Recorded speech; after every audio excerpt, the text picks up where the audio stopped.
자, 시작하겠습니다. 반갑습니다. 네. 네, 먼저 입장하겠습니다.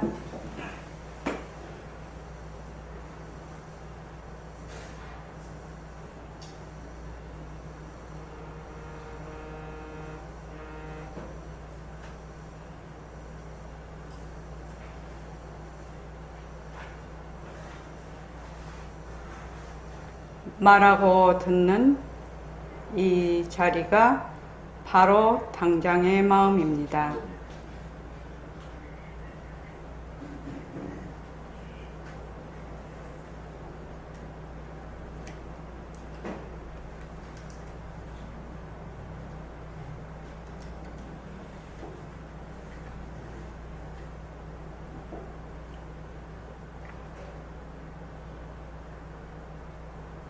마음을 가라앉히시고 허공으로 쌓인 내가 듣는다.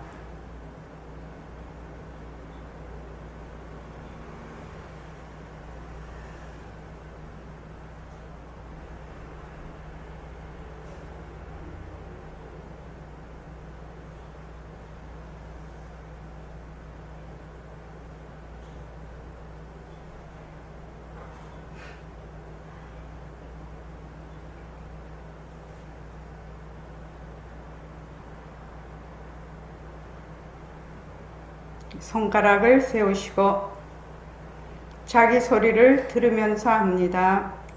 빛깔도 소리도 냄새도 없는 이 자리가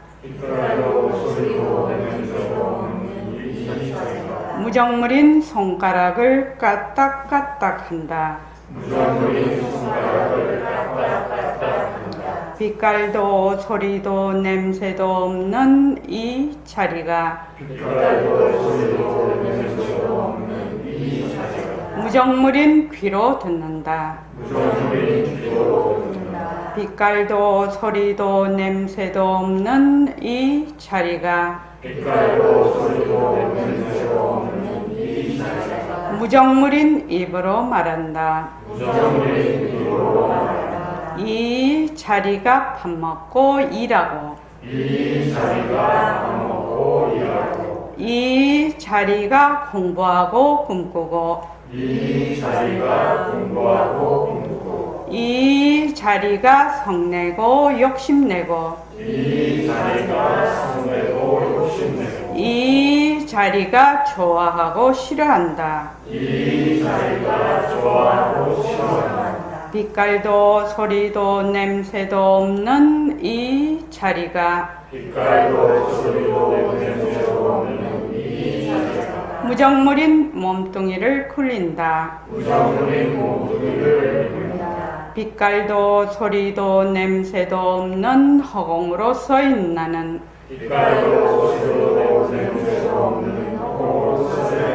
자유로운 삶의 주인으로서 애착과 집착, 탐진치를 여의어서 모든 생명들과 더불어 건강하고 따뜻하게 모습을 잘 굴립니다. 예, 합장하시고 법회에 참석할 수 있도록 도와주신 불보살님과 선지식들과 모든 인연들에 감사합니다. 감사합니다. 도반님들 감사합니다. 예, 감사합니다. 지난주는 우리 선원이 휴가였습니다. 지금 또 휴가 중에 있으신 분들도 있고, 지금 코로나19에 이어서 장마가 계속 길어지면서 폭우가 좀 많이 오네요, 지금. 그래서 피해가 지금 계속 많이 나고 있는데, 어떤 분들은 그 자연이 인류에게 보내는 경고라고 합니다. 너무 자연을 많이 훼손을 해서 지금 그 인과응보로 지금 이런 일이 지금 일어나고 있다고 합니다. 그래서 지금부터라도 이제 너무 늦지 않게 경각심을 잘 가져서 우리 자손들에게 잘 살아갈 수 있는 환경을 물려줘야 되겠다. 요새 하도 그런 거를 많이 보니까 그런 생각을 하게 됩니다. 오늘은 제가 거기 카페에 선원장 법문가 글에도 올렸습니다. 백봉 선생님 35주기 추모 날입니다. 그러니까 음력 6월 15일 날 돌아가셨어요. 그러니까 1985년 하계정진 마지막 날, 마지막 법회, 회양날 마지막 법회를 하시고 법상에서 이제 뇌출혈이 돼서 그대로 이제 돌아가시게 됐습니다. 그래서 추모 법회를 산청에서 이제 거행을 이제 지금 오늘 10시에 했습니다. 그런데 이제 코로나19 때문에 오지 말라고, 멀리서는 오지 말라고, 거기서 이제, 가족들하고 청봉거사님하고 도반 몇 분만 하신다고 오지 말라고 그렇게 말씀을 들었습니다. 제가 여기 선생님에 관해서 조금 올려놓은 거를 한번 보고 추모 시간을 한번 조금 잠시라도 가지고 법회를 시작하겠습니다.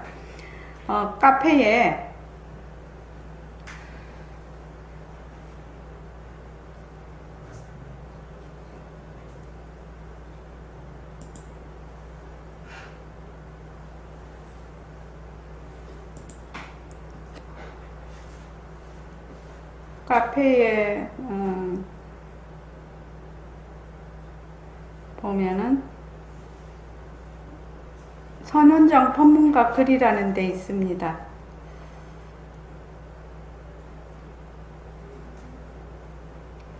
자, 다 같이 한번 읽어볼까요? 우리 선생님에 대해서 조금 적어 놓은 것입니다. 자, 시작. 백봉 스님이 입적하신 35년을 되는 날입니다. 산청 보리정원에서 15주년 추모를 행했습니다. 한국의 현대 불교를 선진하여 이은 백봉 김식수 선생님은 57세에 깨달음을 얻고 1985년 8월 2일 산청 보리정원 하계정진 회양날 마지막 법문을 하시고 78세에 입적하셨습니다. 선생님은 입적하실 때까지 한국인들의 올바른 안목을 촉구해주기 위해서 철저한 정신살림과 독창적이면서 명명하고 명쾌한 명상주문으로 결정적인 사자우를 토해내셨습니다. 세간과 타협하지 않되 세간을 끌어안으면서 정법도의 오롯한 길을 펴셨고 스승의 은혜와 자비를 보여주셨습니다. 백봉 선생님은 첫째 자상성교를 강조하였습니다. 자기들이 공동체의 이치를 비춰서 자성을 대화할 수 있도록 모순이 없는 호흡을 이루고 수많은 호흡 법문을 하였습니다. 둘째, 어산과 새말기를 추천하여 현대의 많은 사람들이 대도에 좋을 수 있는 길을 열어주었습니다. 거사품은 제자들이 가정과 생업을 지켜가는 바쁜 세가지의 가운데서도 올바른 수단 방편으로 깨달음을 얻을 수 있는 일이며 새말기는 내가 모르는 부처인 도리를 알아서 부처임을 깊이 믿고 결정하여 부처임을 하는 수행법입니다. 즉, 밥 먹고 일하는 것이 모두 견성의 도리가 되는 것입니다. 셋째, 철저한 당신의 살림살이로 상인적인 말과 답변들을 자유사대로 사용하여 법문이 생생하고 사람 꿈틀거리며 분명하고 명쾌하여 40년 전이나 지금이나 항상 새롭고 감동적입니다. 넷째, 정견을 세우고 자기 살림을 가지고 행으로 옮기는 것을 당부하고 또 당부하였습니다. 백공 선생님의 유지를 받들어 거사품과 생활기로 백만사선 등을 밝힙니다. 예, 예. 우리 여러 가지 이제 일화랄지 그런 거는 이제 많이 있습니다만은 그거는 이제 또 선생님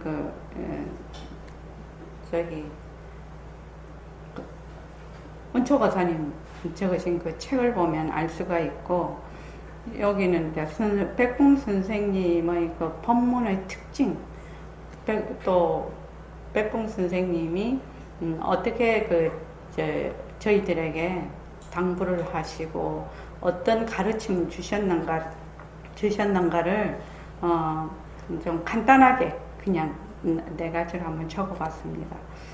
벌써 선생님 돌아가신 지 35주년이 됐네요. 세월이 무척 빠릅니다. 백봉 선생님은 그때 1976년 당시에 당신이 돌아가신 뒤 50년, 그러니까 1985년에 돌아가셨거든요. 뒤 50년 후에 영상 통화가 가능할 때 새말귀가 꽃을 피울 거다. 그렇게 1976년대 그렇게 얘기를 하셔서 지금 이제 올해로 벌써 35주년입니다. 이미 영상 통화가 코로나19로 인해서 우리가 멀리 있는 사람하고 지금 스마트폰으로 대화를 한다든가 그런 거는 일상 사람들이 다 했지만 비대면으로 이렇게 회의를 하고 정말 교육까지, 학교의 교육까지 이렇게 급작스럽게 이런 또 국면에 접어들게 됐습니다. 코로나19의 이념과 조건으로. 그래서 앞으로는 굉장히 영상통화가 굉장히 비대면 영상통화가 굉장히 활성화되겠다. 모든 방면에서. 그래서 이제 새말귀도 그에 따라 많이 진화를 하겠구나. 그런 생각을 해봅니다. 그래서 76년에 그 얘기를 하셨으니까 벌써 지금 44년 전 얘기죠. 제가 그때 대학교 이제 4학년 때니까요. 그래서 이제 정말로 실제로 이런 일이 일어날 수 있겠다. 이번에 코로나19로 영상통화가 우리도 영상통화 하지 않습니까? 지금요. 그렇게 하면서 이 영상법회 할 때마다 그런 생각을 해봅니다. 이게 정말로 이게 눈앞에 다가오고 있구나. 그 말씀이 정말로 지금 현실이 되고 있구나. 그런 생각을 하게 됩니다. 그래서 우리 지금 공부하시는 분들은 새말귀의 선구자들이에요. 새말귀의 선구자들입니다. 그래서 앞으로 이제 한 10여 년 동안 이 새말귀가 어떻게 공부를 해서 어떻게 많이 이렇게 말하자면 전법이 될 수 있도록, 이 새말귀가 전법이 된다면 일상 바쁘게 생활하는 사람들도 전부 다 수행을 할 수가 있다는 얘기거든요. 그거를 44년 전에 얘기를 해 놓으셨으니까 여러분들 열심히 공부하셔서 새말귀를 전법하는 데 아주 일조를 해주셨으면 정말 감사하겠습니다. 여러분들은 지금 새말귀의 선구자들입니다. 현재 여기 와서 공부하시는 분들은요. 저희가 2011년도에 선언을 개원을 했는데 이제 올해가 9주년 됩니다. 10월 9일이 되면. 그때만 해도 선생님이 영상통화라고 말씀은 하셨는데 이게 이렇게 진행될 줄은 몰랐거든요. 그런데 앞으로 10년 뒤에는 어떻게 될까? 정말 기대가 만발입니다. 제가 2011년도 상황하고 지금 9년이 지난 지금 상황하고 너무나 달라졌고, 앞으로 10년이 딱 지나면 어떤 상황으로 전개가 될까? 정말 기대가 됩니다. 그래서 새말귀는 이런 여러 가지 상황이 변화가 될 때 어떤 식으로 이게 전파가 되고 공부가 돼야 될까 이런 거를 이제 많이 생각을 하고 있죠. 그래서 젊으신 분들이 공부를 열심히 하셔서 이 새말기가 널리 그 시대에 맞춰서 이 새말기를 뭐라고 하셨냐면 지금 시대에 맞는 새로운 공부 방법이라고 말씀을 하셨거든요. 그러니까 젊으신 분들이 공부를 열심히 하셔서 지금 시대에 맞는 방법으로 모든 또 IT 기술을 다 이용을 해서 새말기가 널리 전법이 될 수 있도록 그래서 꼭 부탁드립니다. 오늘 또 선생님 35주년 또 추모 날이고 이래서 감회가 많이 새로웠습니다. 제가 아침에 이제 집에서 예불 드리고 자선하고 원노트 쓰고 원노트 보고 감사노트 쓰고 이제 저는 매일매일 하거든요. 그래서 그걸 하면서 선생님에 대한 것도 추모의 마음도 가지고 산청을 못 갔으니까 해마다 가는데 못 갔으니까 그래서 이런 자기가 세상에 태어나서 한 분의 스승을 만날 수 있는 거는 엄청나게 그 사람의 인생을 좌우합니다. 그리고 굉장히 행운입니다. 그냥 세상을 이제 부처님이 우리 가장 스승이시죠. 부처님 경전도 많고 스승이세요. 그렇지만 살아있는 분을 스승으로 또 아주 최근에 계신 분을 스승으로 내가 생각을 하고 그분의 그 사상을 공부를 하고 같이 숨을 쉴 수 있다는 것은 뭐라고 할까요? 저는 늘 행운이라고 합니다. 그래서 그 스승이 계시면 항상 내 마음에 중심을 잡아주거든요. 그 스승께서 항상 중심을 잡아서 자기 인생을 걸어갈 수 있도록 그렇게 하시는 분이 스승이신 것 같습니다. 자, 오늘 132쪽이요. 새말기 안내서 이제 오늘 이제 모습은 자체성이 없다가 끝나는 날입니다. 그 모습 공식 중에 제일 처음에 나오는 132쪽 처음부터 한번 읽어볼까요? 모든 모습은 여기부터 자 시작. 모든 모습은 우리가 보는 그대로라고 생각했습니다. 수행하는 사람들은 실제의 모든 모습들이 실제로 존재한다는 뒤바뀐 생각을 내려놓아야 우리 자신을 지배하고 있는 원래의 힘을 없애기 시작할 수 있습니다. 경전은 무지와 무지가 일으키는 고통으로부터 완전히 벗어날 수 있는 유일한 방법이 진실한 문익하고 공성을 깨닫는 지혜라고 말하고 있습니다. 따라서 공성을 철저히 이해하고 실질적으로 파악하는 것이 수행의 요점이고 과정입니다. 공성이란 또 무엇입니까? 공성이란 모든 법은 사성이 없다는 뜻입니다. 모든 모습은 자체성이 없다는 의미입니다. 그렇습니다. 그런데 공성을 어떤 절대적인 실체라거나 독립적인 진리라고 잘못 이해해서는 안 됩니다.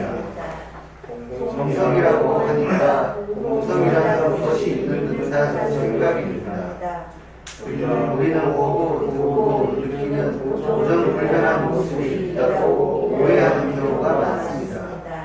공성은 사람이나 사건, 즉 모든 모습의 공성이라고 이해해야 합니다. 예, 거기까지요. 지금 132쪽에 그 위에 있는 부분이 굉장히 중요한 부분인데 모든 모습은 우리가 보고 듣는 그대로라고 생각했습니다. 이거는 일반인 모든 사람의 99% 거의 99.999%가 그렇게 생각을 하고 있는 거지요. 그래서 우리가 수행하는 사람들은 자기가 보고 있는 현실의 모든 모습들이 실제로 존재한다 뒤바뀐 생각을 내려놓아야 우리 자신을 지배하고 있는 번뇌의 힘을 없애기 시작할 수 있습니다. 모습이 실제로 존재를 하게 되면, 그렇게 되면 어떻게 됩니까? 나다, 내 것이다, 내가 있다 라는 것이 전제가 됩니다. 나다, 내 것이다, 내가 있다. 그것이 전제로 되기 때문에 내가 현실에 있는 모든 모습이 실제로 존재한다고 생각을 합니다. 뒤바뀐 분별망상으로 보니까 그것이 그렇게 되는 거죠. 그래서 그 뒤바뀐 생각을 내려놓아야 우리 자신을 지배하고 있는 번뇌의 힘을 없애기 시작할 수 있습니다. 경전은 무지가 일으키는 고통. 무지라는 것이 뭐지요? 인연과 조건으로 생긴 모든 모습은 자체성이 없고 변하고 헛것이고 머물 수 없는 것인데, 어떻게 생각을 하냐면 자체성이 있고 또 항상하고 또 진짜고 머물 수가 있다라고 생각을 하니까 어떻게 된다? 나다, 내가 있다, 내 것이라는 것이 바로 달라붙어 버리죠. 그렇게 되는 거죠. 그렇게 해서 그 무지와 그 무지가 있으면 어떻게 되느냐면 100% 집착을 하게 되죠. 애욕이 생기고 집착을 하게 되니까 거기로부터 뭐가 생긴다? 그냥 고통은 그냥 옵션으로 따라와 버리는 거죠. 그냥 거기에 탁 엎어져서 오는 거죠. 그래서 일으키는 고통으로부터 완전히 벗어날 수 있는 유일한 방법인 진실한 문이 뭐다? 공성을 깨닫는 지혜다. 우리의 근본적인 무지를 타파할 수 있는 것이 뭐냐면 공성에 대한 진리를 깨닫는 것이다. 이것입니다. 그래야만 우리가 그 윤회를 거듭하는 근본적인 무지에서 헤어날 수가 있다 이 말입니다. 따라서 공성을 철저히 이해하고 실질적으로 파악하는 것이 수행의 요점이고 과정입니다. 공성이란 무엇입니까? 이렇게 물었죠. 우리가 그 앞 페이지에서 용수보살이 무엇을 공이라고 하셨냐고 하면 여러 인과 연에 의해서 생겨나는 것이 법이다. 나는 이것을 공하다고 말한다. 이렇게 얘기를 했죠. 다른 말로 하면 공성이라는 것은 모든 법은 뭐가 없다? 실체가 없다. 그 자체성이 없다. 인과 연에 의해서 일어났다. 인과 연이 다하면 사라지는 것이다. 그 인과 연도 곧 자성이 없다. 그래서 공하다는 것도 곧 또 공한 것이다. 우리가 그래서 늘 말씀을 드리죠. 허공으로서의 나. 우리가 이제 그 정근도 하고 그러는데 허공으로서의 나. 나는 색신으로서의 내가 아니고 허공으로서의 나다. 이렇게 이제 우리가 하는데 색신으로서의 나가 아니고 허공으로서의 나. 말이 맞지요? 말이 맞는데 본인의 인식은 어떻게 되냐면 색신으로서의 나에서 허공으로서의 나로 뭐만 바뀐다? 이름만 바뀌어. 이름만 바뀌고 실제로 그 속에 있는 뜻이 파악이 안 돼 있다 이 말이죠. 그래서 허공으로서의 나라는 또 다른 실체가 있다. 색신으로서의 나면 몸뚱이가 나다 이는 말이죠. 그러니까 허공으로서의 나는 허공으로서의 나라는 또 그 무엇이 있다. 이렇게 생각을 한다 이 말입니다. 그렇게 생각을 하면 그것은 바로 상대성 모습놀이다. 모습놀이다. 여기서 보림서는 버전으로 말하면. 그래서 공성이란 모든 법은 뭐가 없다? 자체 성품이 없다. 자체 성품이 없다라는 말은 다른 말로 모든 것은 실체가 없다. 왜 실체가 없니? 인연과 조건으로 일어났다가 인연과 조건이 닿으면 사라지기 때문에. 그래서 그런 것을 뭐라고 하느냐? 공하다라고 표현한다. 공이라고 표현한다. 그래서 공한 성품을 공성이라고 한다. 이 말이죠. 그래서 모든 모습은 자체성이 없다는 의미이군요. 그렇습니다. 그런데 공성을 어떤 절대적인 실체라거나 독립적인 진리라고 잘못 이해해서는 안 됩니다. 그러려면 절대성이 있다.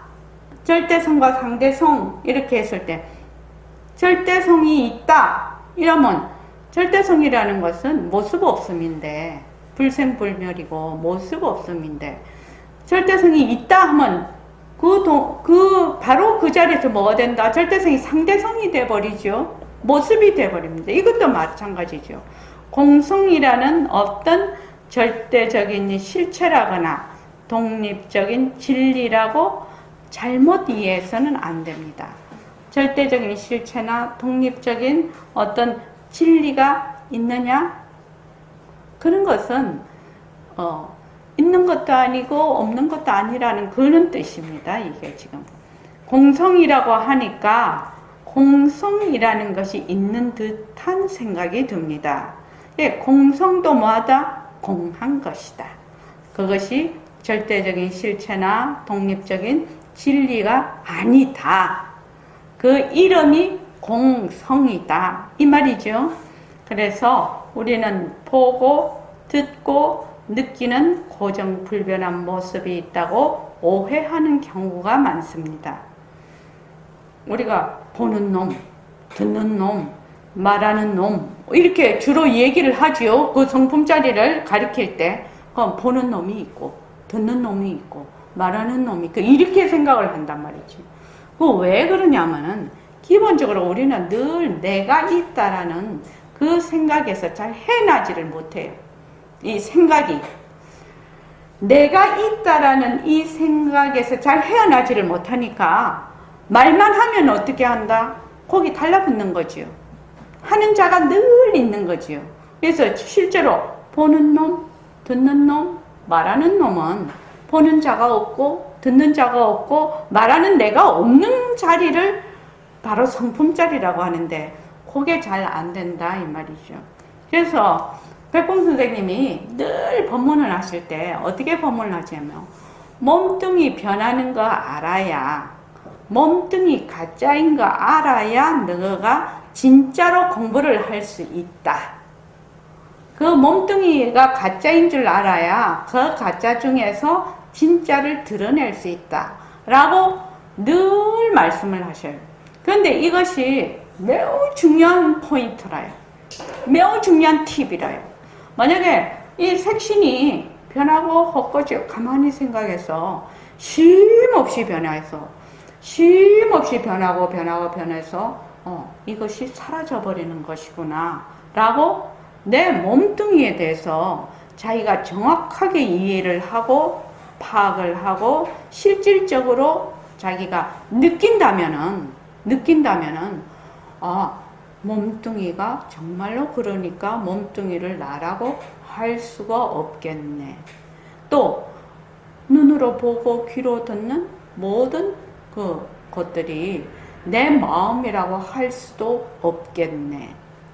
이런 마음이 든다 이 말입니다. 근데 몸뚱이 문제가 해결이 안 되면 이게 기본적으로 해결이 안 돼요. 그래서 제일 자기가 다가갈 수 있는 것이 뭐지요? 내 몸뚱이하고 내 마음이거든. 내가 쓰는 마음이거든. 이 두 가지를 놔두고 작고 엉뚱한 데 가서 찾으면 공부가 잘 안 돼. 공부가 잘 안 돼. 그래서 몸뚱이가 이렇게 얘기를 하면 옛날에 백봉 선생님이 그러셨어. 너가 대학생들이니까, 이제 전부 다 대학생들이니까, 그 어느 학생들이, 너는 대학생들이니까 많이 배웠잖아. 그리고 요새 의학이 얼마나 발달이 됐냐. 몸뚱이 변하는 거 알지? 가짜인 거 알지? 너는 다 알 거야. 이러셨거든요.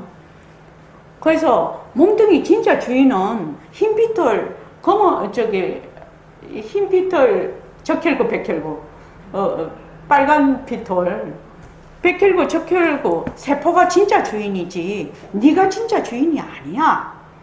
늘 이렇게 말씀을 하셨는데, 그래 들을 때는 이해되지요? 이해되지요? 아, 몸뚱이는 세포로 구성되어 있고, 세포 속에 수많은 또 이런 것들이 있다. 그러니까 내가 아닐 수가 있겠다. 그렇게 생각하는 거는 너무나 순간적이죠.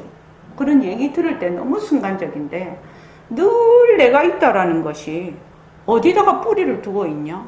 몸뚱이하고 내가 쓰는 마음심에 내 뿌리를 두고 있거든. 이게 엄청나게 깊은 뿌리를 두고 있거든요. 그러니까 부처님 경전도 보면 뭐 부정관도 하게 하고 막 이렇게 하시잖아요. 부처님이.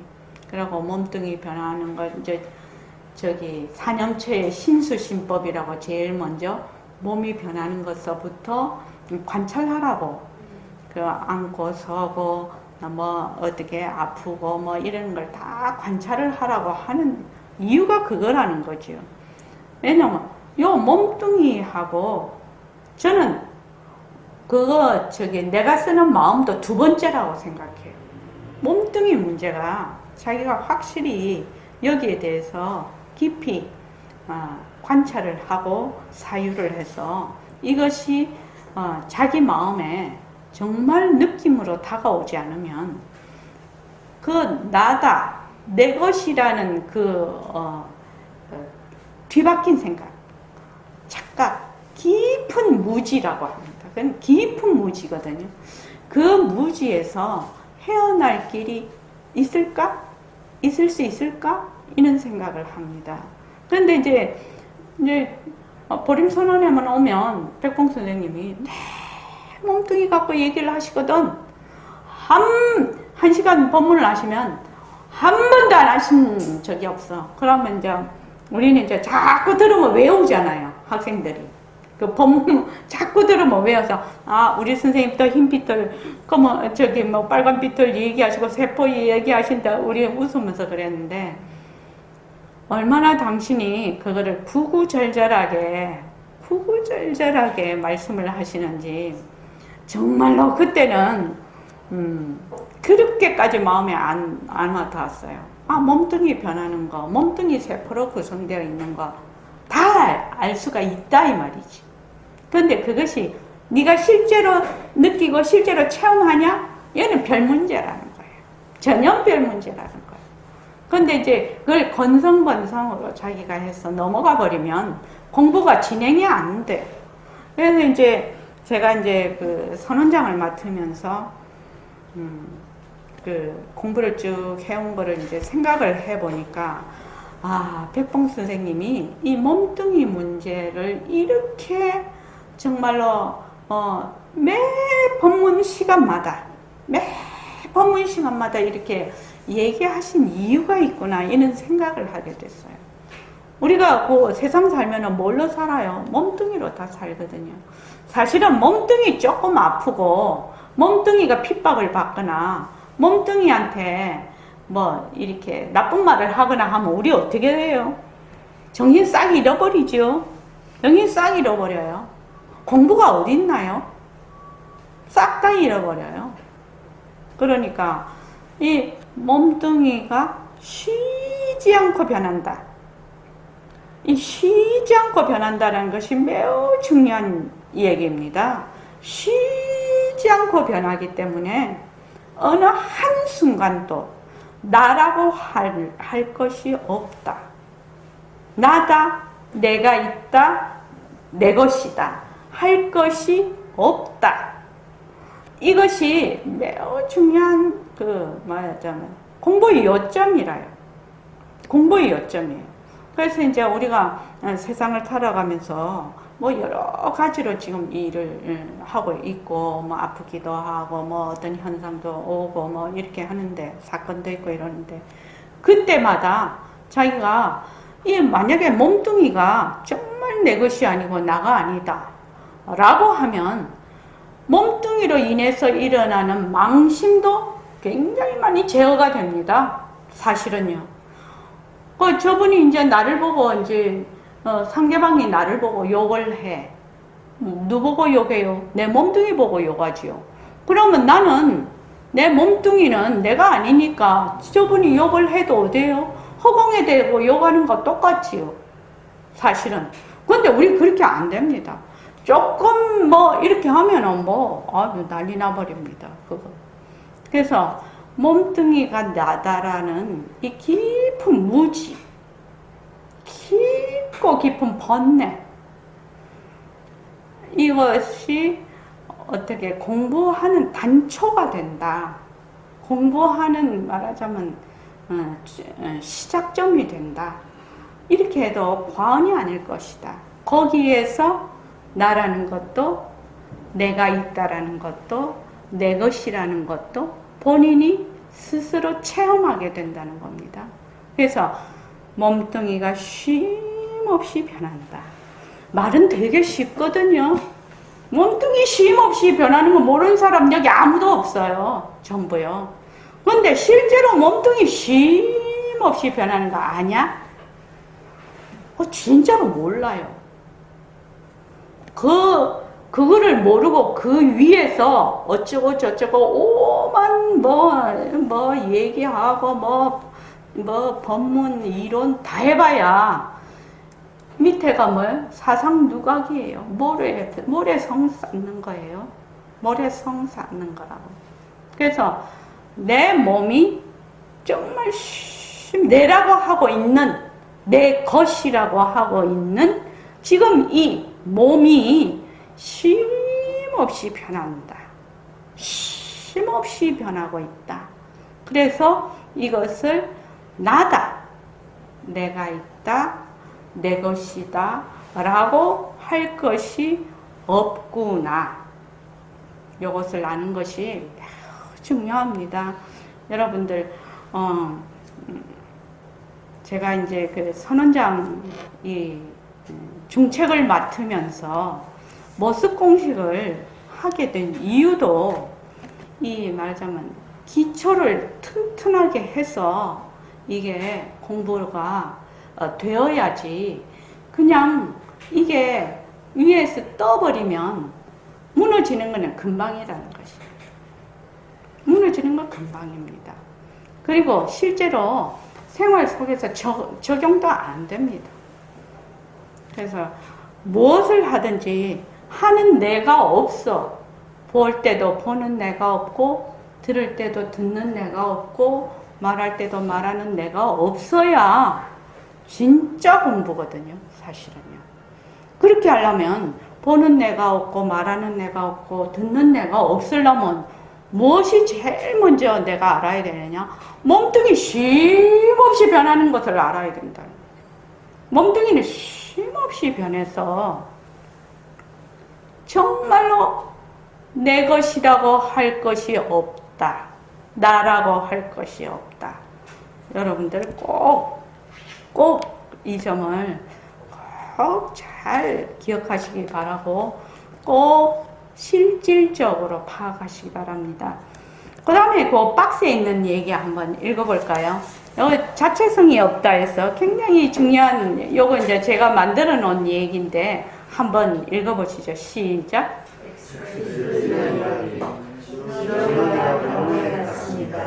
원고라에 가서 증명사진을 찍고 영상의학과에 가서 엑스레이를 찍고 MRI도 찍었습니다.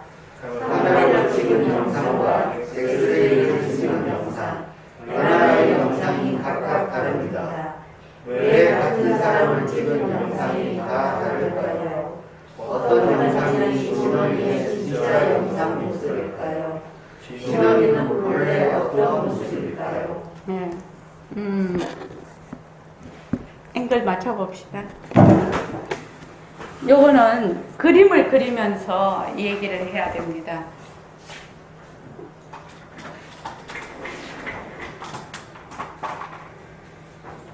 어디 잘 보이십니까? 예. 제가 그 모습 공식을 하면서 이 엑스레이 이야기를 처음에 이제 본문으로 했을 때 사람들이 두 가지로 얘기를 했어요. 어떤 분은 저게 무슨 법문이라고 하냐고, 그렇게 얘기하신 분이 있고, 어떤 분은 너무 어려서 못 알아듣겠다고 하신 분이 있었어요. 그래서 이 자체성이 없다. 부처님 그 금강경에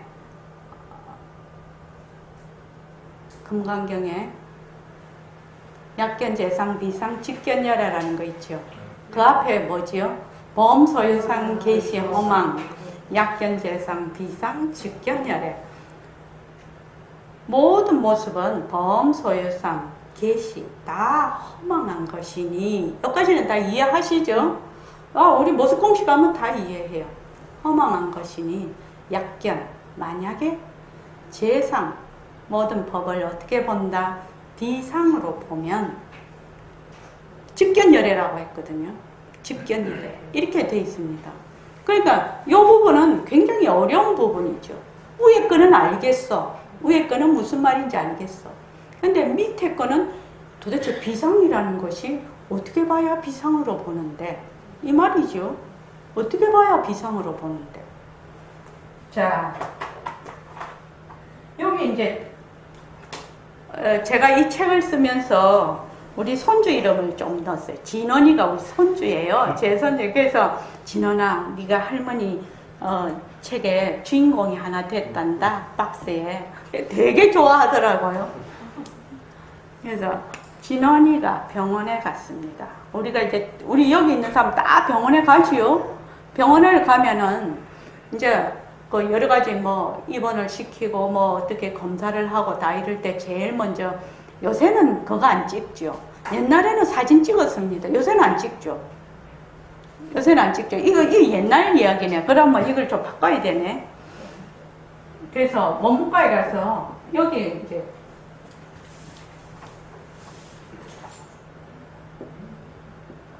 여기 이제 진원이가 있어요.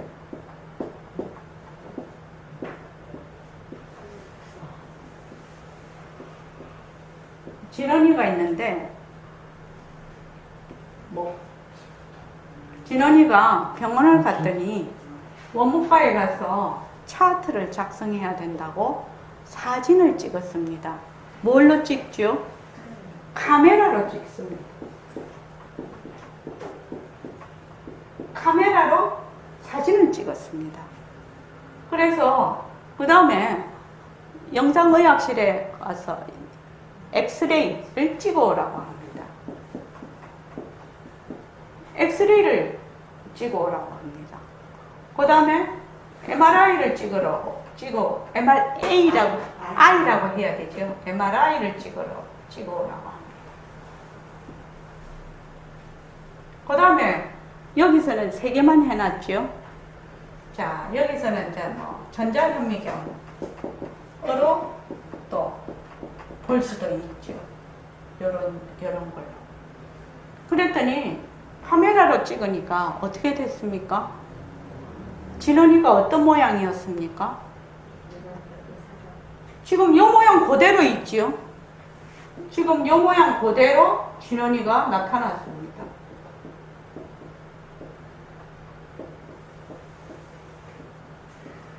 진원이가 그대로 나타나서, 이거 내 사진이네. 이렇게 딱 했어요. 근데 엑스레이를 딱 찍으니까 어떻게 됐어요? 뼈만 남았죠. 나 이 잘 못 그리겠는데. 이렇게. 이렇게 돼. MRI 찍으면 어떻게 돼요? 이렇게 되죠. 이렇게 잘 못 그립니다. 이렇게 돼요. 전자현미경을 하니까 어떻게 됐어요? 세포로만 보이죠. 세포로만 보여요. 얘는 형체가 안 보입니다.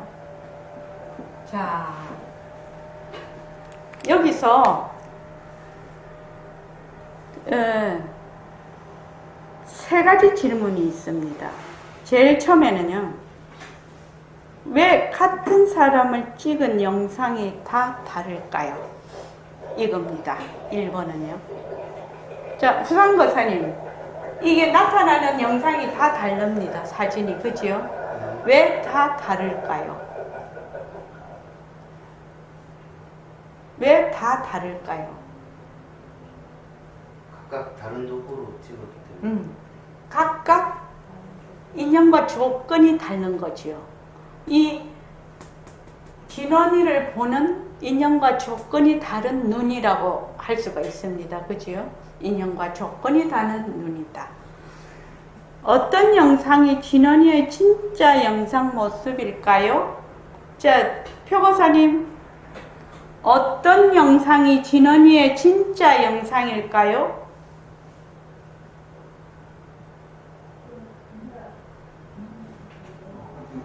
어떤 영상이? 이 하나, 둘, 셋, 넷 중에서 어떤 영상이 진짜 진원이의 영상일까요? 없습니다. 자, 그 다음 김광민 쌤은요?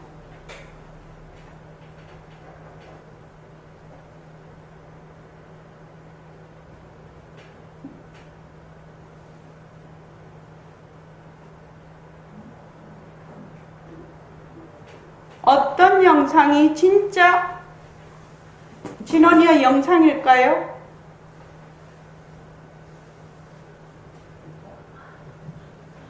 그런데 우리 병원에 가면 이거 엑스레이 사진, 뼈만 있는 사진 거 자기라고 좋다고 딱 들고 선생님이 찍은 거 가지고 오세요. 얼른 자기라고 내놓지요. 의사 선생님한테. 그거 보면 다 자기입니다. 그죠? 자, 저기 송덕 거사님, 어떤 것이 진원이의 진짜 영상입니까? 전부 다입니다. 전부 다지요. 전부 다이기도 하고 아니기도 하고. 그렇지요. 전부 다이기도 하고 아니기도. 이게 다 진원이를 다른 인연과 조건으로 본 영상이니까 진원이의 것이 맞아. 근데 진원이 진짜 영상은 일까? 아니죠. 자, 그 다음에 진원이는 본래 어떤 모습일까요? 어떤 모습이기에 카메라로 찍으면 이렇게 나타나고 엑스레이로 찍으면 이렇게 나타나고 MRI 찍으면 이렇게 나타나고 현자현명으로 보면 이렇게 나타날까요? 진원이는 어떤 모습일까요? 이것이 맨 마지막 질문이 이것이 키워드라. 진원이는 도대체 어떤 모습이길래 진원이는 인연과 조건에 따라서 각각 다르게 보일까요? 그럼 만약에 진원이가 엑스레이 눈을 가진 세상 사람들한테 가면은 전부 해골로 보일 거거든요. 그럼 카메라 눈을 가진 사람이 얘 보는 거, 얘하고 얘기를 하면 진원이는 머리가 까맣고 뭐 이렇게 생겼고 뭐 어떻게 생겼다 하면은 이 엑스레이 눈 가진 사람은 니 말도 안 돼. 뭐 머리카락이 어디 있어 거기? 그럴 거 아닙니까? 머리카락이 어디 있고 눈이 어디 있어? 니 진짜 이상한 사람이다. 이렇게 얘기할 것입니다. 그래서 카메라 가진 눈을 가진 세상 사람하고 엑스레이 눈 가진 사람하고 이 진원이를 전혀 다르게 볼 것입니다. 그러면 이 눈을 가진 사람의 진원이의 모습이 진짜 모습인가요? 엑스레이 눈을 가진 사람의 눈을 가진 문으로 보는 진원이가 진짜 모습인가요? 근데 진원이는 어떻게 해서 인연과 조건에 따라 이렇게 다르게 보일 수 있을까요? 진원이의 진짜 모습은 어떤 모습일까요? 이것이 질문이에요. 이것이 질문이라. 우리가 일수사견 저번에 얘기했지요.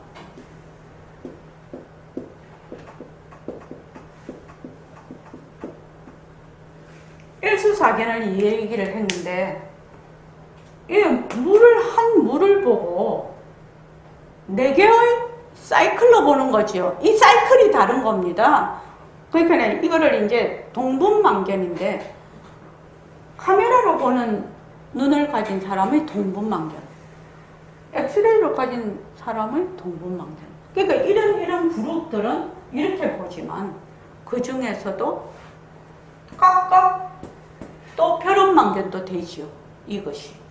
그래서 일수사견이면 한 가지의 물을 가지고 네 가지로 보는데, 그럼 이 물이 왜 생긴 건데?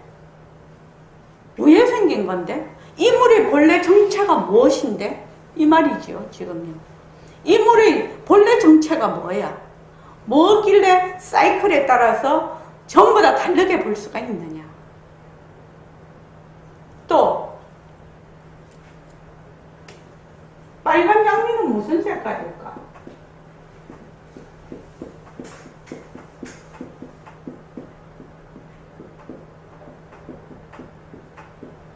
무슨 색깔일까?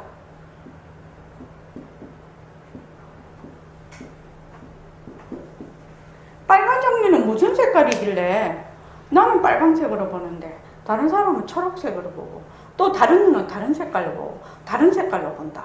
그러면 도대체 빨간 장미는 무슨 색깔이야? 이랬지요. 우리가 앞에서 나왔지요. 빨간 장미는 무슨 색깔이라고 했습니까? 무슨 색깔이라고 했어요? 네? 무슨 색깔이요? 예. 네. 저 비적이라고 하니까 되게 어려운 말이네. 자, 이거 한번 보십시오. 이 참 재밌는 얘기입니다. 129쪽에 보면요. 빨간 사과는 무슨 색깔이라고요? 129쪽 제일 위에요. 무색이죠. 무색, 비색.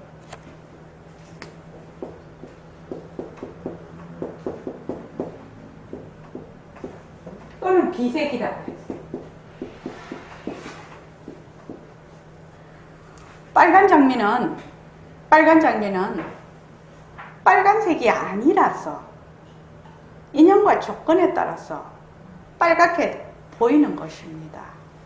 빨간 장미가 본래 그렇게 빨간 색깔이 아니에요.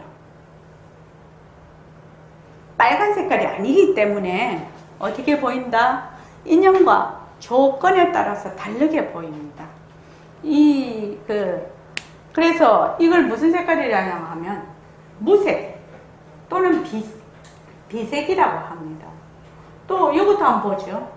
하나의 물이 네 개로 보여. 인형은 네 개보다 훨씬 많이 보이겠죠. 그 사이클에 따라서.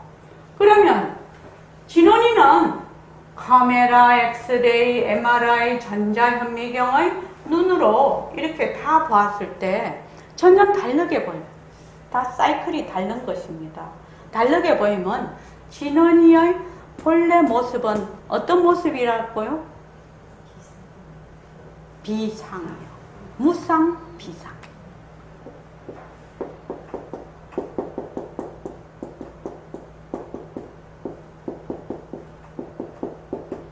이렇게 하니까 뭐라나 마음에 와닿지를 않아. 색깔 막 이는 거 뭐 물 이는 거는 어떻게 내 바깥에 있는 거라 그럴 듯해 얘기를. 그럴 때 진짜 내한테 딱 다가와서 얘기를 하니까 진원이가 그러면 나도 그러죠. 나는 도대체 내 몸은 무슨 상이야? 내 몸은 무슨 상이냐고요. 내 몸이 무슨 상이냐고요. 무슨 모습이냐고요. 이거 무서운 얘기 아닙니까? 왜 무섭다고 얘기를 하냐면 늘 나는 내가 있다, 내 것이다, 나다 이랬는데 갑자기 비상, 무상 이라니까 황당하죠. 황당하죠. 나를 천상 사람이 이거에 비교해서 합니다. 나라는 멍덩이를 천상 사람이 나를 볼 때는 어떻게 보일까? 내 몸이 어떻게 보일까? 또 아기가 보일 때는 어떻게 보일까? 사람이 볼 때는 또 이렇게 보이죠? 이렇게 해서 말하자면 자기가 가지고 있는 어변의 사이클에 따라서 전혀 전혀 다르게 보인단 말이죠. 그러면 나는 도대체 내 몸이다, 내 것이다, 나다 지금 그러고 있는데, 내 몸뚱이를 나다 그러고 있는데 내 몸은 도대체 무슨 모습이야? 어떻게 해서 전부 다 인연과 조건에 따라 다르게 보일 수가 있냐?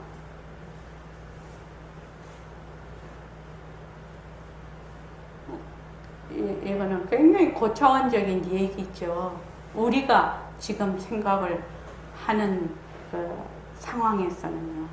우리는 늘 어떻게 하냐면 나라는 육체라는 고정불변하고 개별적이고 또 독립적인 개체가 있다.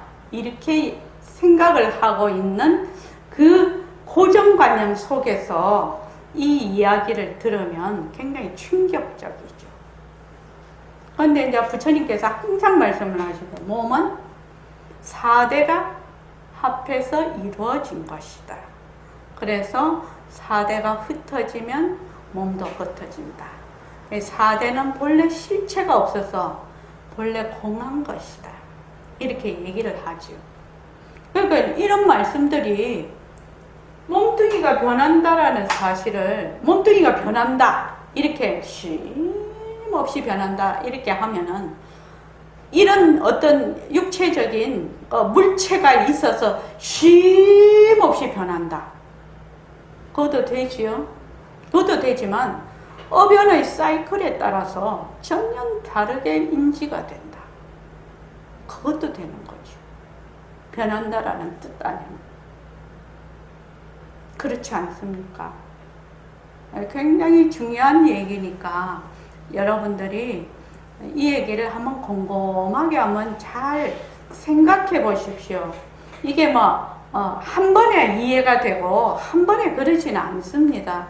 왜냐하면 그러면 내 몸이 만약에 그러면 내가 보고 듣고 하는 육진 경계가 전부 그렇다는 얘기거든요.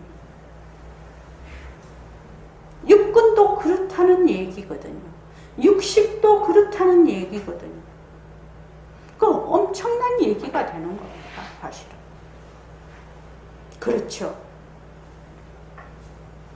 그래서 정말 부처님 안 계시면, 부처님이 이렇게 알려주시지 않았으면 무슨 수로 우리가 이런 공부를 할 수가 있겠습니까? 자기 혼자 어떻게 뚫을 수가 있겠냐고요. 선지식이 없으시면. 저도 백봉 선생님한테 와가지고 맨날 빨간 장미 무슨 색깔일까 하고 그렇게 내가 이 생각이 떠나지를 않았는데, 백봉 선생님한테 와서 첫날 선생님이 딱 흰 백합을 가리키면서 이 백합이 무슨 색깔이고 딱 그렇게 얘기를 하시는 바람에 그 의문이 풀렸거든요. 그러니까 그 의문이 하나 풀리면, 색깔이 하나 풀리면 어떻게 되느냐? 일체의, 육근, 육진, 육식이 어떻게 된다? 다 풀려버리는 거지요. 하나가 풀리면 다 풀리는 거지요. 그렇지요. 하나가 풀리면 다 풀리는 것입니다. 그렇기 때문에 여러분들이 곰곰이 한번 생각해 보십시오. 진원이는 과연 어떤 모습일까? 진원이는 본래 어떤 모습일까? 진원이를 빼고 거기 넣으면 서로보살님은 본래 어떤 모습일까? 나는 본래 어떤 모습일까? 이거죠. 딱 자기를 넣어보면 됩니다. 자, 오늘 이만하겠습니다. 네, 고맙습니다.